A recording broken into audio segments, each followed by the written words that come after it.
Hello, कैसे हो आप लोग। मार्शल आर्ट स्किल सीरीज़ में आपका स्वागत है। आज हमारे साथ हैं जीव विज्ञान के शिक्षक ओपी गिरी सर और पंकज सर। तो आज हम लोग चर्चा कर रहे हैं वाइटल पॉइंट के बारे में और नॉकआउट किसे कहते हैं, नॉकआउट होना क्या होता है, नॉकआउट के दौरान हमारे ब्रेन में आखिर क्या होता है जिससे हम अपना कॉन्शियसनेस खो बैठते हैं।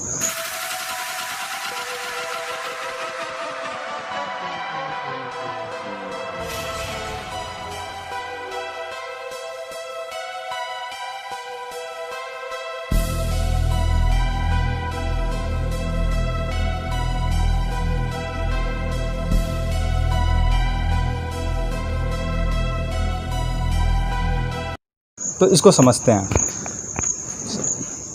तो जैसा कि हम जानते हैं कि हमारे शरीर में कई वाइटल पॉइंट है। वाइटल पॉइंट उस पॉइंट को बोलते हैं जहाँ पे कम आघात देके काफ़ी ज़्यादा नुकसान कर सकते हैं, जिसको हिंदी में मर्म स्थल बोलते हैं।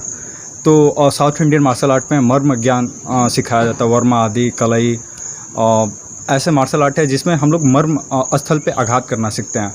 तो नॉर्मली हम लोग बॉक्सिंग में एक वाइटल पॉइंट के बारे में जानकारी देना चाहूँगा, क्योंकि आपको भी वायलेंस के समय में उस हिस्से को प्रोटेक्ट करना बहुत ज़्यादा ज़रूरी होता है, क्योंकि वहाँ पे पंच वगैरह लगने के बाद फिर उसका सीधा प्रभाव हमारे ब्रेन पे जाता है।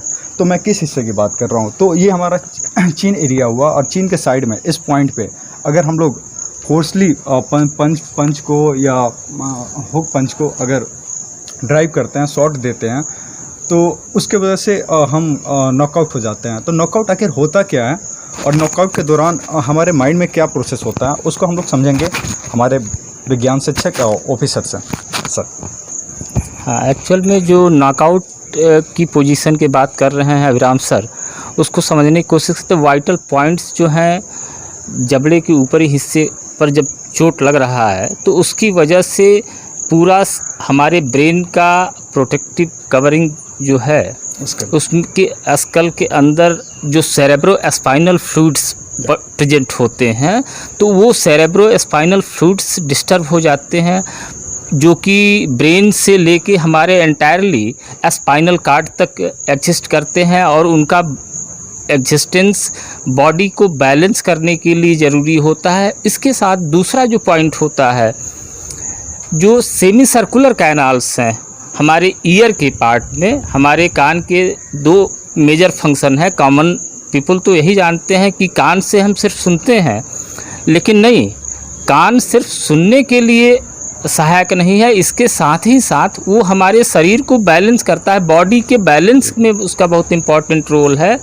और चाहे हम स्टैटिक स्टेट में हों या डायनामिक स्टेट में, दोनों कंडीशन में वो बैलेंस करने में भी सहायक होता है। तो उस हिस्से पे ज़्यादा आघात लगता है। जब जबड़े पर चोट लगता है तो जो सैकुलस और यूट्रिकुलस का पार्ट है, including the semi circular canal, ये सारे पार्ट्स ईयर के हैं, तो उसमें के लिम्फ डिस्टर्ब हो जाते हैं, जिससे कि बेहोशी जल्दी आ जाती है।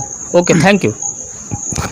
तो हम लोग ने नॉकआउट के पीछे का रीज़न जाना, और मैं इसलिए बता रहा हूँ कि नॉकआउट के दौरान आपको करना क्या है। कभी भी वायलेंस हो तो मैं सेफ्टी टिप्स के तौर पे बताना चाहूँगा कि पॉकेट में हाथ डाल के ना रहें। किसी अपरिचित से बात करते समय हाथ को ऐसे बांध करके ना रहे या पीछे ना रखें। हमेशा हाथ को अपने वेस्ट से ऊपर रखें, और फाइट के दौरान ये दोनों पंच हमेशा शोल्डर से ऊपर या चीन लेवल पे रखें, आईब्रो के पास। तो इससे क्या होगा कि अगर कोई अचानक से आपके जबड़े या इस हिस्से पे वाइटल पॉइंट पे अगर आपको अटैक करने की कोशिश करता है तो आप कवर कर सकते हैं और खुद को डिफेंड कर सकते हैं। तो मिलते हैं नए सीरीज़ में नए वीडियो के साथ, और नए जानकारियों और स्किल के लिए बने रहिए हमारे साथ। Thank you.